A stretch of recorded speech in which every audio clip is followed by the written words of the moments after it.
continuación damos ya comienzo a esta jornada de gastronomía, turismo y agricultura con una primera ponencia llamada Paisaje y Sabores, el reflejo de nuestra gastronomía, destino turístico. Interviene Enrique Moltó, geógrafo y docente del grado en gastronomía y experto en las relaciones entre producciones agrarias, gastronomía y turismo en la Universidad de Alicante. Además, desde este año es coordinador del Centro de Gastronomía del Mediterráneo, UADENIA Gasterra. Me gustaría, además, hacer un hincapié especial en su trayectoria investigadora y, por supuesto, en el ámbito no académico, ya que tiene una especial vinculación con el territorio.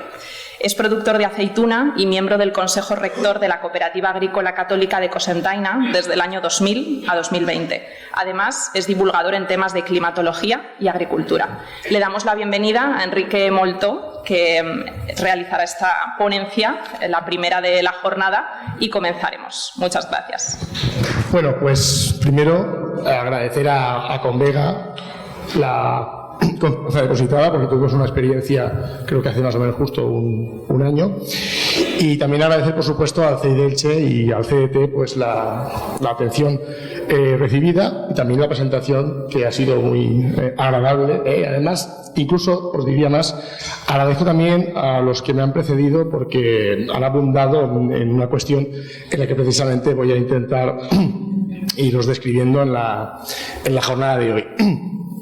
Lo primero, como veis ahí aparecen muchos nombres, no solo el mío, porque hace algunos años formamos un grupo de trabajo que denominamos Gastronomía, con la idea de integrar elementos distintos de la gastronomía, del turismo y, como digo, también de la agricultura y otras actividades, ¿no? La idea central aquí es que hay una cadena de valor del turismo gastronómico que va mucho más allá de lo que es estrictamente el comer un plato en el restaurante, que parece que es lo que primero nos aparece cuando hablamos simplemente de gastronomía, ¿no? Por tanto, yo me acerqué a este mundo hace algunos años, siempre he estado vinculado a temas de agricultura y climatología, como comentaba la compañera, pero realmente pues hace algunos años me dediqué más en profundidad a esta cuestión, precisamente por las ganas de poder vincular estos elementos que a veces no parecen del todo claros para algunos, el tema de la agricultura, el turismo, como digo, y la gastronomía, ¿no? Que me parece a mí que es bastante evidente que sí lo tienen, pero a veces es complicado de hacer.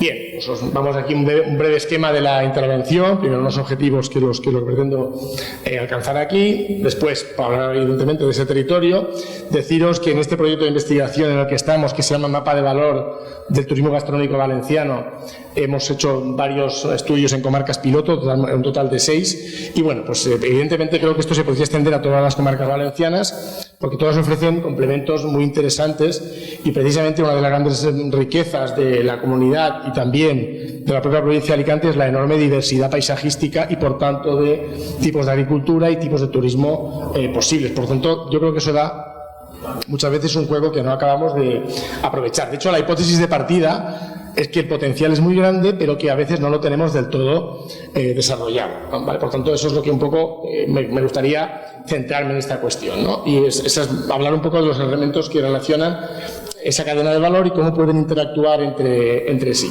Y luego, al final, pues una especie de conclusión en la que yo creo que se puede dar como una receta para lo que sería un turismo gastronómico integral. Integral es muy difícil de conseguir, pero bueno, es una tendencia a la que hay que llegar, y a lo mejor por ese camino, por ese procedimiento, podemos quedarnos en situaciones, yo creo que mucho más interesantes que la que tenemos ahora. De hecho, como comentaban también algunos de los que han presentado la jornada, la gastronomía es un tema transversal a todos los tipos de turismo, porque cosas como son, el turista tiene que comer. Así que evidentemente eso es una cosa que forma parte de cualquier tipo de turismo, desde el turismo más masivo, del que también hay buenos ejemplos en esta comarca, a todos los demás que también tienen un potencial enorme y que además pues tienden un poco hacia esa diversificación. Es evidente que hay algunos turismos como quizá con más potencial de vinculación a estos elementos gastronómicos, pero en definitiva todos lo son, y de hecho en muchas encuestas que se hacen por organismos turísticos internacionales y nacionales, la gastronomía aparece siempre como uno de los principales atractivos para visitar un lugar, y de hecho la propia marca España creo que es una de las cosas que más explota, porque es evidente que es uno de sus principales potenciales. Así que desde ese punto de vista hay que contar la gastronomía, como digo, como ese elemento transversal. Pero además, el hecho también es que desde ese punto de vista la gastronomía en algunos casos es algo más que un elemento añadido o necesario, sino que a veces puede ser uno de los principales elementos a la hora de hacer turismo gastronómico, que como me gustaría insistir, es algo más, insisto, que ir a un restaurante a comer, aunque también sea eso. De hecho, ya comentaremos cómo hay dos elementos centrales en la cadena, como son lo que es la restauración y el alojamiento, que son los que atraen y deben redistribuir ese turismo gastronómico a otros elementos de esa cadena de valor, ¿vale? Bueno, por tanto, la idea es intentar redefinir esa cadena de valor, intentando buscar un poco ese tema de la equidad social, la sostenibilidad económica y la ambiental. Cuando se habla de desarrollo sostenible, muchas veces, y lo digo también a veces aquí como productor, no solo como experto en el tema, siempre insistimos, creemos que el tema de la sostenibilidad solo tiene que ver con lo ambiental. Lo cierto es que una actividad, si no es económicamente sostenible, tampoco es sostenible en el grado que debe serlo. Por tanto, todo ello debe ser lo que configure esa sostenibilidad de la actividad económica, en este caso del turismo gastronómico.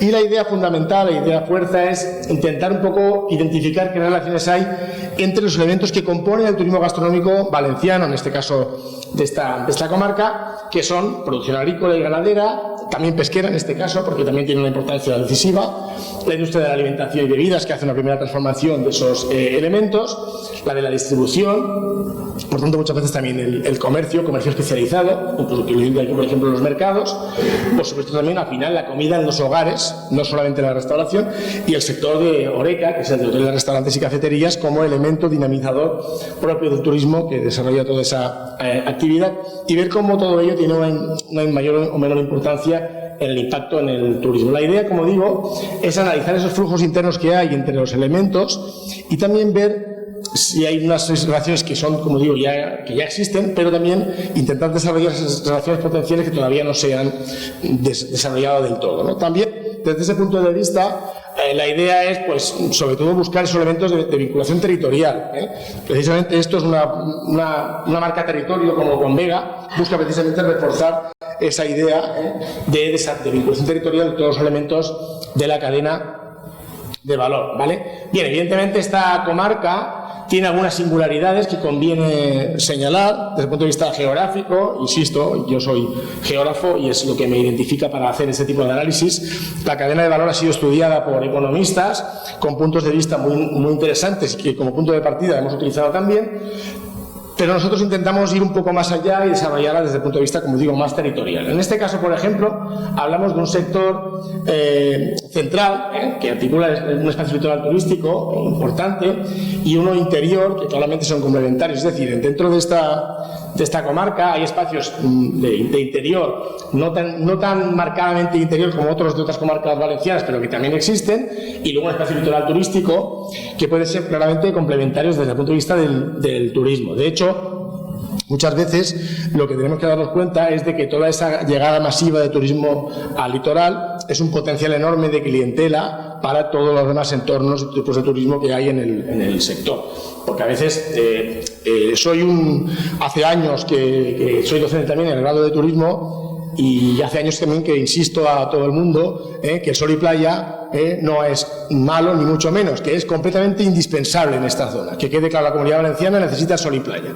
O sea, denostar el sol y playa en contraposición a otros tipos de turismo es un error garrafal. Que sí, que hay que diversificarlo, que hay que intentar que esté más cualificado, más diversificado, pero insisto, ya querría muchos destinos turísticos tener este potencial turístico tan grande, tan cerca, para derivar parte de esos turistas a otros entornos como el tipo de turismo que estamos vinculando aquí. Y más, incluso también desde la pandemia, el tema en parte ese turismo de masas se quedó un poco en retroceso por la acumulación que suponía, y hay una búsqueda de otro tipo de turismos, insisto, pero sí que es verdad que el imán, el tractor a veces es, como digo, ese turismo litoral que, como digo, hay que aprovechar 100%. también es un entorno singular y claro, como he atravesado la provincia entera para venir hasta aquí esta mañana, pues es una cosa que percibes claramente, pasas de un sector montañoso. La provincia de Alicante es una de las más montañosas de España, sin embargo estamos ahora en un sector pues completamente llano. Eso es también un valor, esa singularidad, esa diferencia de esta comarca con respecto a otros entornos, en este caso alicantinos, que también, como digo, tienen un potencial indiscutible. Es evidente también que por su tipo de producción, ese espacio que es la huerta, y que a veces también es un paisaje simbólico, de gran atractivo, tradicional, que define muchas veces a este entorno y que muchas veces hemos visto, como en otros sectores valencianos y europeos, que está en peligro de extinción, sobre todo la huerta tradicional, que también tiene un potencial, como digo, a la hora de explotar sus posibilidades enorme. Pues, por tanto, como digo, esa cantidad de productos enormes de lo que surte la huerta a la gastronomía, pues también hay que considerarla con un potencial indiscutible. Aquí también hay, por ejemplo, elementos patrimoniales como todo el sistema de riegos. Hemos de pensar que es un sector en el que si no hubiera este tipo de sistema de riego tradicional, estaríamos hablando de un sector prácticamente semiárido, porque el clima es un clima semiárido. Sin embargo, toda esta riqueza de agua que le llega... Todo este sistema de agua que nos llega hasta aquí, pues desarrolla y permite un mayor potencial de todos los productos que se dan en esta zona, que no serían posibles sin esta llegada del agua del Segura. En este caso, también hay una serie de paisajes tradicionales valencianos, aquí os pongo una pequeña muestra, que muestran también la enorme diversidad paisajística del paisaje agrario valenciano. Siempre insisto en lo mismo, prácticamente en la Comunidad Valenciana y en muchos sectores mediterráneos no existe paisaje natural propiamente dicho. El paisaje natural está siendo modificado por el hombre desde hace no siglos, sino casi diríamos que milenios. Por tanto, eso tiene una influencia decisiva en el tipo de paisaje que nos encontramos. La Vega Baja la ha construido el hombre, en buena medida, aprovechando unos recursos naturales, pero la ha construido, como digo, el hombre. Bien, dentro de esos conjuntos distintos que hay un tipo de paisaje, un paisaje digamos natural y humano a la vez, por ejemplo, como es el que tiene que ver con el que está conformado por los humedales, ¿no? Que además de tener ese valor natural, tienen asociados cierto tipo de sistemas agrícolas con elevados valores también, pues como digo, geomorfológicos, geológicos y estéticos, ¿no? Insisto, nada más había que llegar hasta aquí a Torrevieja, desde las afueras, atravesar esa autovía, esa carretera que nos lleva hasta aquí, a través de las lagunas de la Gata y Torrevieja, y ver el enorme atractivo que supone esa lámina de agua. En encuestas que he hecho a veces desde el punto de vista del valor del paisaje, el Mediterráneo valora como nadie, sobre todo el Mediterráneo de esta zona, que haya agua cerca, porque claro, como es un elemento escaso, para nosotros siempre es de valor tener un espacio húmedo cercano, y el caso como digo, de estos humedales en esta zona es indiscutible en cuanto al potencial que tiene, insisto, potencial natural, pero también vinculado a elementos humanos. Me atrevería más todavía el tema que a veces tampoco hablamos mucho de él, que es la cuestión de una comarca en la que estamos, muy importante, como es el tema de las salinas, ¿vale?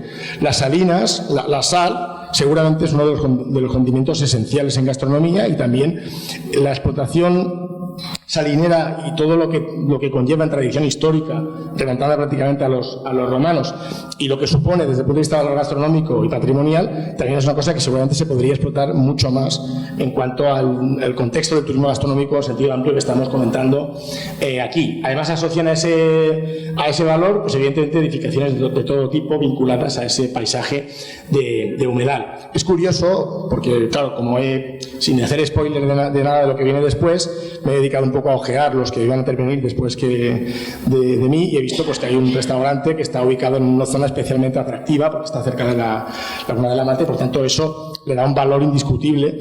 Además, una cosa que me ha gustado no es que esté ahí, sino que lo dice. Aquí es lo que vamos a insistir en el tema de las relaciones de la cadena de valor, ¿no? Que a veces hay cosas que las tenemos y no sacamos partido de ellas, no las defendemos lo suficiente. Y luego el otro gran tipo de paisaje, por supuesto, es el que ya hemos ido comentando, que es el tema de la huerta, con esa actividad agrícola funcional y de calidad que es capaz de gestionar pues un rico patrimonio agroecológico, insisto en esta palabra compuesta en la que siempre estamos, hidráulico y etnográfico, ¿no? Y un poco a la que da carácter a ese paisaje agrario que tenemos más o menos cercano. Además, en ese elemento hay, como digo, tanto elementos naturales como elementos artificiales, y todo eso tiene un valor, insisto, que no debe perderse y a veces un valor único en el mundo. La amenaza, pues como sabemos, en el conflicto de usos se dio muchas veces precisamente por la competencia con el suelo urbano o con el suelo de uso turístico en algunos casos, lo cual hace que a veces sea un paisaje, como digo, con dificultades para sobrevivir. Aquí vamos un poco a lo de siempre, ¿no? Pues que no se destruya tal paisaje, que no se destruya este otro paisaje, pero a cambio habrá que ofrecer alguna alternativa, porque si no, obviamente la lógica económica un poco le va a llevar hasta ahí. Bien, insisto, la idea fundamental de los elementos de la cadena de valor, que vais a ver luego cuáles son, aunque algo que hemos apuntado antes, es primero, no solo que existan todos a la vez en una comarca. Por ejemplo, yo creo que prácticamente todos los elementos de la cadena de valor existen dentro de esta comarca en la que estamos, pero la necesidad también de que estén debidamente interconectados entre sí, es decir, que haya que entre ellos se hablen, cosa que, como digo, no siempre pasa, y de hecho foros como este deben contribuir a que esto, como digo, sea lo que tiene que pasar en un futuro. Está claro, como digo, que las relaciones entre los elementos son muy variadas en cada territorio y hay que buscar un poco también la especificidad en cada caso.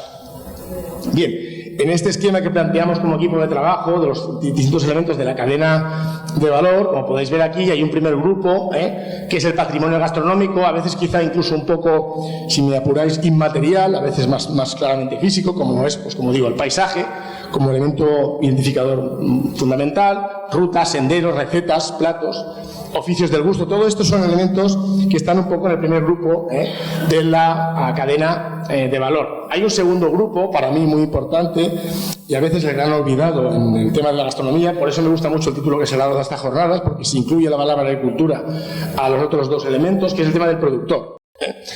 Productor, a veces también con denominaciones de origen o con indicaciones geográficas protegidas, y también, aparte del productor, los primeros elementos de transformación, sean cooperativos o privados, como influyen también en esa cadena de valor del turismo gastronómico. Este es uno de los elementos esenciales en la cadena de valor y seguramente el más débil, el que menos partido saca de esa cadena de valor. Así que la idea sería intentar integrarlo en ella y ver que la gastronomía, precisamente para ese sector, tiene un enorme potencial. Todos sabemos y no dejamos de oír los enormes problemas que tienen los agricultores para sobrevivir con el tipo de precio, sobre todo cuando vemos la diferencia entre lo que se le paga al productor y lo que se paga después directamente al consumidor, que es una diferencia enorme. Una forma de acortar la cadena de valor precisamente es hacer producción más próxima y para tener un valor añadido evidentemente mayor. Como digo, hay un sector central, el sector de hostelería, tanto de alojamiento como de restauración de muy amplio tipo, hay que insistir, porque la alta restauración es fundamental como motor de tracción, pero no hemos de olvidar, como digo, también la media restauración, esta que también hace un poco de red necesaria en la gastronomía y que también tiene una función esencial. Y claro, esto es el sector al que la gente acude cuando piensa en gastronomía. Por tanto, sigue siendo muy importante y es el que un poco tiene que actuar a la hora de redistribuir toda esta cuestión. El tema también de los comercios, ¿no? Cuando hablamos de los comercios de distribución, sobre todo pensamos en pequeño comercio o en mercados locales, mercados de distribución, porque son quizá los que están un poco más vinculados al territorio. Claro, no quiere decir que las cadenas de distribución más grandes tampoco hagan esta función, pero evidentemente están un poco más lejos de esta cadena de valor en la que estamos hablando aquí. Sí que es verdad que, como sabéis, incluso algunas cadenas de distribución tampoco son tontas y a veces intentan poner siempre stands dedicados específicamente a esa comarca. Incluso, por cierto, me acaba de ocurrir ahora una cosa que siempre comento. A veces nos calentamos la cabeza para buscar relaciones de la cadena de valor y yo me he dado cuenta, paseando por las autovías a veces de algunas zonas de Castilla, sobre todo de Andalucía, como hay restaurantes de gasolinera que son esenciales como unificadores de cadena de valor, porque te dan de comer y te venden todos los productos que se producen en la zona. Esto dice pues simplemente es un bar de gasolinera, pues resulta que tiene una función esencial en este tipo de relaciones entre los elementos, porque lo que yo querría sería que los restaurantes de esta zona ofrecieran productos de la zona, pero también que permitieran incluso poder comprar estos productos. Y también, a su vez, que, por ejemplo, en una cooperativa agraria o en una tienda de distribución informaran de dónde se puede comer o dormir. Quiero decir, la idea es buscar, como digo, la relación entre todos estos elementos, que estos elementos se hablen entre sí. Bueno, por supuesto, ya yendo un poco a temas más especializados, el tema de los eventos y actividades de divulgación. Esto estaría más bien en el grupo 7, aunque también tiene parte del grupo 5, es decir, estamos hablando de la necesidad de crear ese tipo de eventos. Los eventos gastronómicos cada vez más importantes, algunos muy antiguos, pero como digo, otros muy de reciente creación. Casi no hay pueblo hoy que no tenga una feria gastronómica, una o más de una, vinculadas a un producto concreto. Eso está muy bien, pero siempre que se considere que es un punto de partida. Quiero decir, que no se quede en algo puramente promocional desde el punto de vista político, sino que se sepa que hay que ir mucho más allá en este aspecto. Y luego también el tema de los museos vinculados a elementos gastronómicos. Evidentemente, hace 40 años nos hubieran llamado locos y pensamos que había museos de tantas cosas diferentes como los que hay ahora. Ahora no hay casi pueblo que no tenga algún museo. Y el tema de los museos vinculados a elementos de alimentación cada vez ha ido a más. Y bueno, también tiene una importancia, yo creo que decisiva. Luego te encuentras a veces, por ejemplo, eso nos pasó en la zona de Castellón con Olivos Milenarios, donde resulta que había un museo del aceite, pero el museo del aceite no te decía dónde podías comprar el aceite que había más cercano. Es decir, a eso es lo que me refiero cuando hablo de que a veces no hay diálogo entre los elementos de la cadena de valor. Y por último, evidentemente, el tema de los centros de investigación y formación. Universidades, CDTs, formación profesional, hay una gama muy amplia que tiene que investigar sobre todo esto y tiene que formar.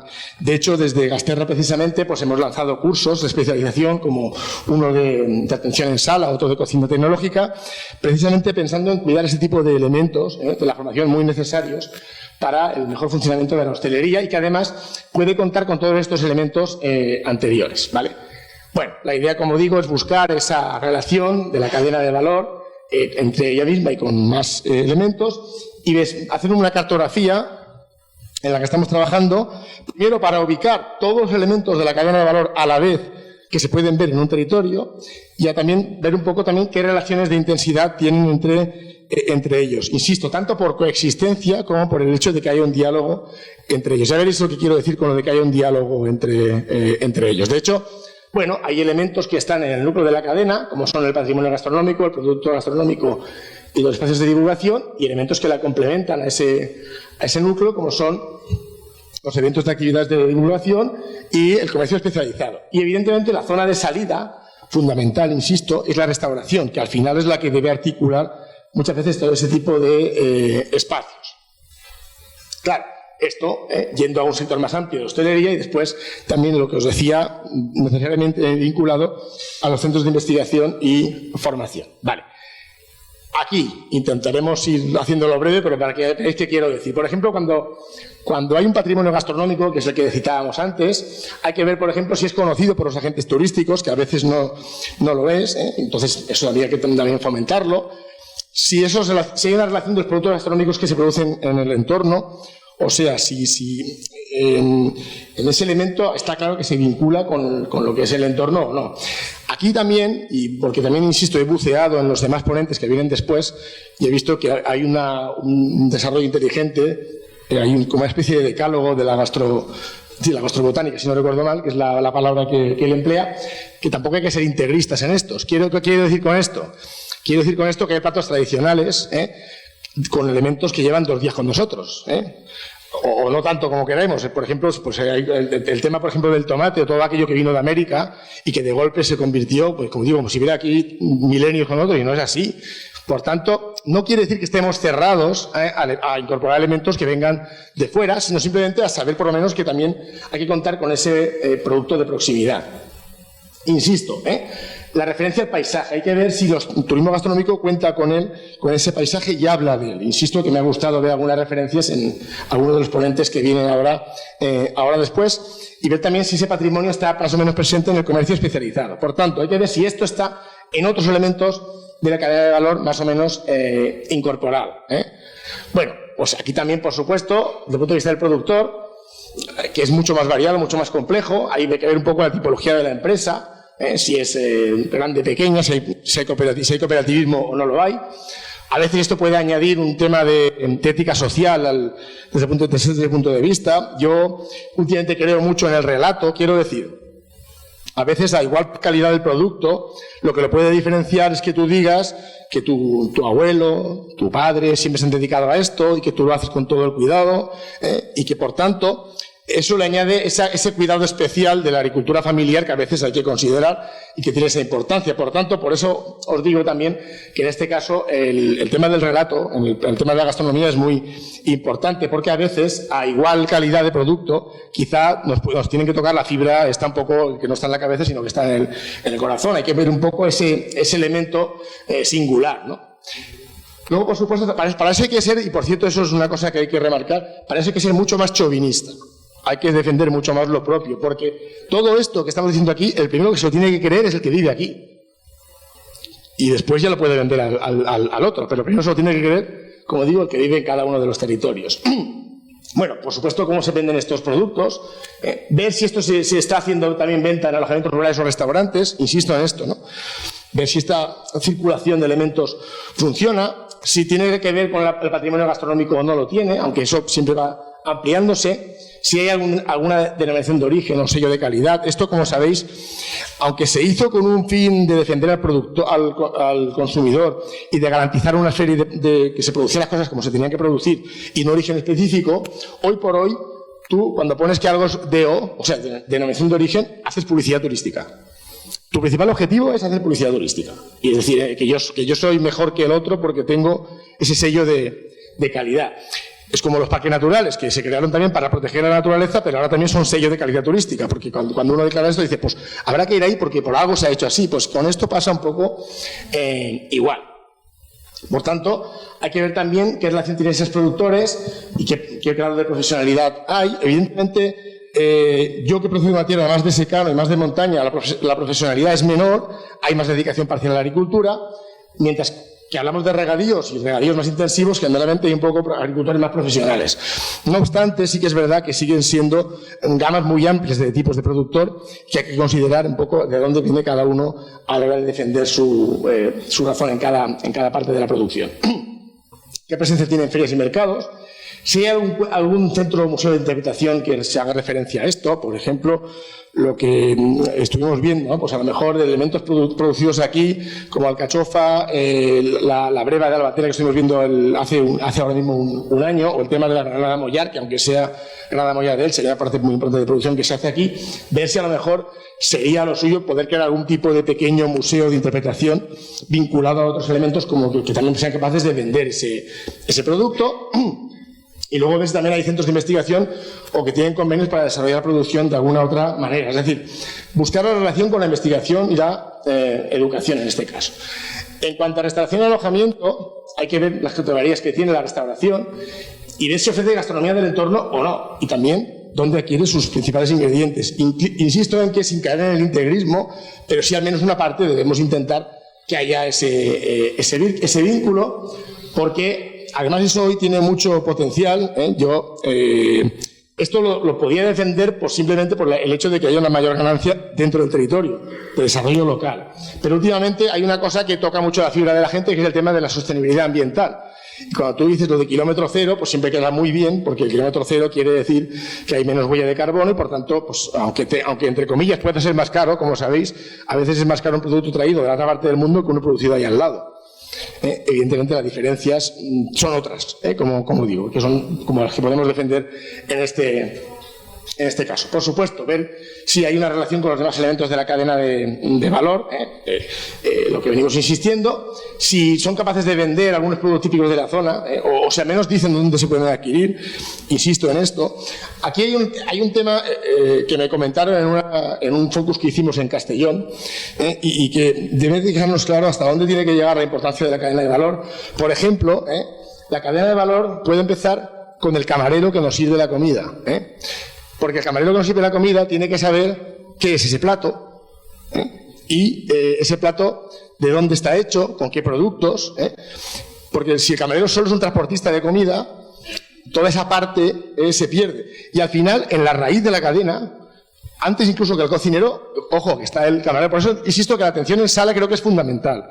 Y que para eso, evidentemente, se necesita formación y se necesita también dotar de un mayor grado de ingresos y de efectividad social al que trabaja en ese tipo de actividad y darle la importancia que realmente tiene. No sé si os pasa a vosotros, pero creo que la atención recibida en un restaurante es tanto más importante como a veces la propia calidad de la comida. Por tanto, es una cosa, como digo, a señalar. Bien, aquí del alojamiento lo que os decía, ver si hacen alguna referencia al paisaje y al territorio en su publicidad.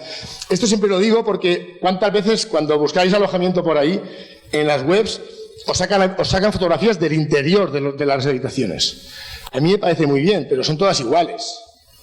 ¿Por qué no ponéis lo que se ve? Si es que vale la pena ponerlo, claro, si no vale la pena no. Pero si vale la pena, ¿por qué no ponéis lo que se ve desde la habitación? Por eso, ¿por qué no haces una referencia al paisaje? Insisto que hay gente que cada vez más lo va haciendo y se da cuenta de que esto tiene esa importancia, ¿vale? Bueno, pues si hay una relación con la restauración, si también dan información sobre dónde se pueden adquirir estos productos típicos, si ellos ofrecen actividades que más allá del alojamiento. De hecho, muchas veces lo que son el producto de turismo gastronómico integral son precisamente los alojamientos los que actúan como base, como punto de partida. A mí me han contado experiencias, por ejemplo, en Italia, que esto siempre suele ir un poco por delante de nosotros, en las que desde el hotel tú puedes contratar rutas gastronómicas. Desde el hotel al que vas te ofrecen una gama amplia para que tú contrates directamente, no para informarte, sino para que contrates directamente. Por cierto, aquí hay plataformas públicas, sobre todo, que funcionan mucho a la hora de dar publicidad, pero quizá habría que ir un poco más allá e intentar que hicieran una comercialización directa de esos productos, porque sería, como digo, muy interesante. Bueno, eso, si hay oferta propia de restauración en los alojamientos o no. Esto es un núcleo central. ¿Qué es una empresa de actividad gastronómica? Esto es una cosa que para nosotros es central, porque a veces es complicado que un productor ponga en valor su producción propia y diga, quiero que venga gente a ver cómo produzco esto, incluso me ayuda a recolectar. Cuando hablamos de agroturismo, hay que decir que, claro, agroturismo no quiere decir que tú vengas al turista y le invites a cavar la tierra, porque a eso no va a querer venir nadie, pero a recoger sí.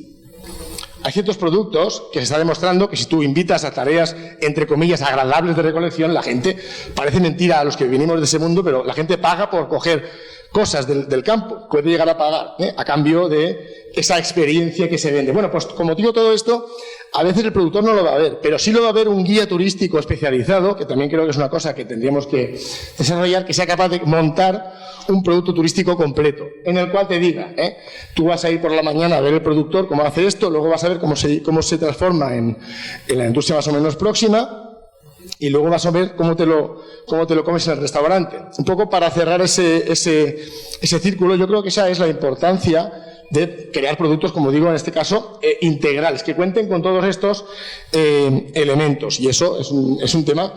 Yo, por ejemplo, he visto que aquí el ejemplo más claro de lo que sí que parece estar funcionando sería lo que se hace en pescaturismo en Torrevieja, que se ha ido a más y que además, de hecho, es un elemento esencial porque nos contaban algunas cofradías a las que fuimos cuando hicimos esta investigación, como algunos han dado cuenta de que se puede sacar casi más de esto que de la propia producción. Para eso, por cierto, la administración tiene que estar dispuesta a ser flexible y ser capaz de cambiar, por ejemplo, la licencia de un barco para que sea válida para pescar y también para llevar a turistas, cumpliendo los requisitos, por supuesto. Pero eso también hay que articularlo en función de estas cuestiones, ¿vale? Bueno. Y aquí, por supuesto, el comercio especializado, ver si hay un comercio que se vincule a todos los elementos de la cadena de valor y si también pues, está dentro a veces de algún producto de turismo gastronómico, por ejemplo, que te ofrezcan ir a tal sitio a comprar un producto que es famoso en ese entorno o no es así. Como siempre, insisto, si os fijáis, siempre es ver cómo los elementos se venden unos a otros, ¿no? Esa es la idea central de lo que os quiero transmitir. En cuanto a los museos, lo mismo, ver si además de esos museos hay una relación con el entorno cercano, si están gestionados desde el punto de vista público o privado, por una asociación o una cooperativa en algunos casos. A veces un museo puede ser una habitación muy pequeñita, pero que se saque mucho partido en muchos casos. Es un simple complemento. Y bueno, también ver, por supuesto, si están dentro de productos de turismo gastronómico, ¿vale?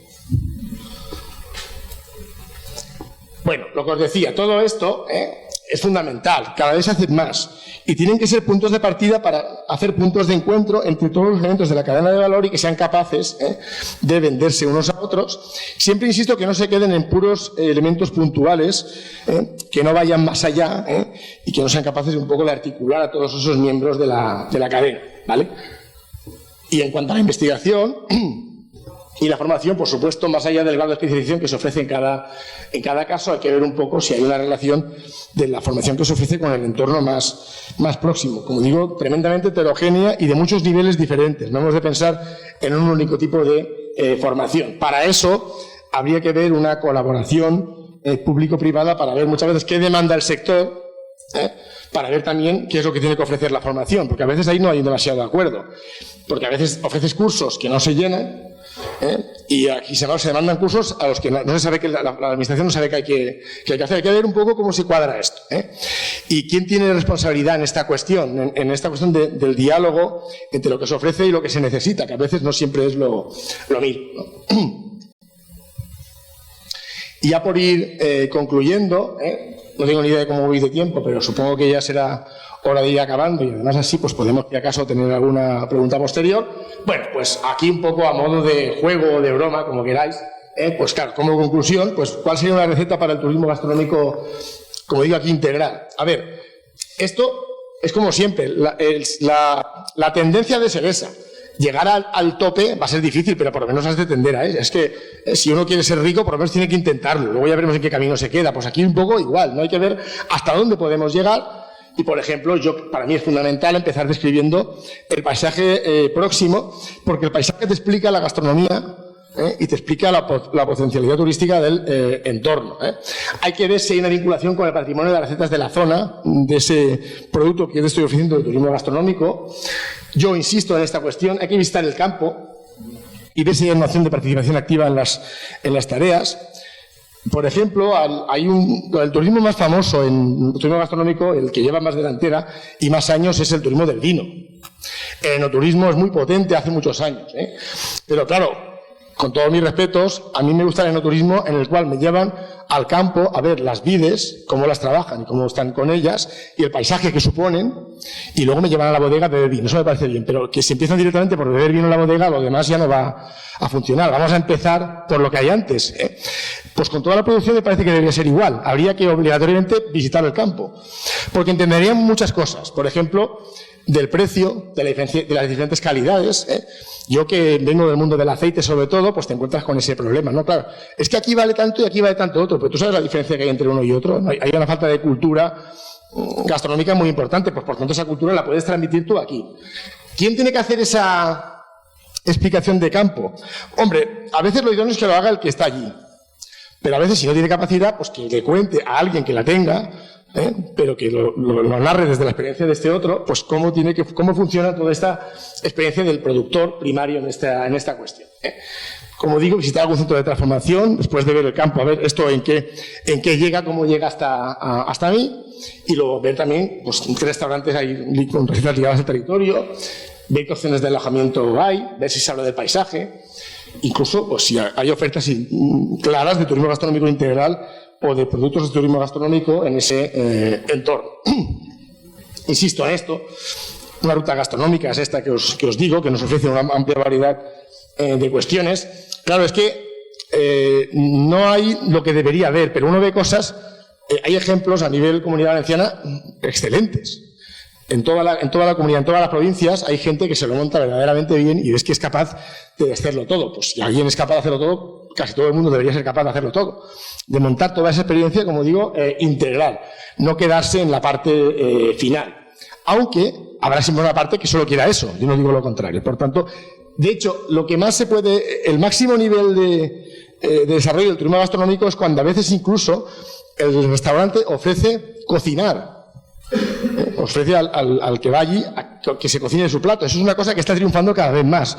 Los famosos show cooking, toda esa cosa que se hacen en muchos restaurantes abierto para que la gente produzca, por supuesto, tutelados por el cocinero, triunfa una barbaridad. Insisto, ¿quién nos iba a hacer pensar hace años que alguien pagara por cocinar lo que luego se va a comer? Pero está funcionando.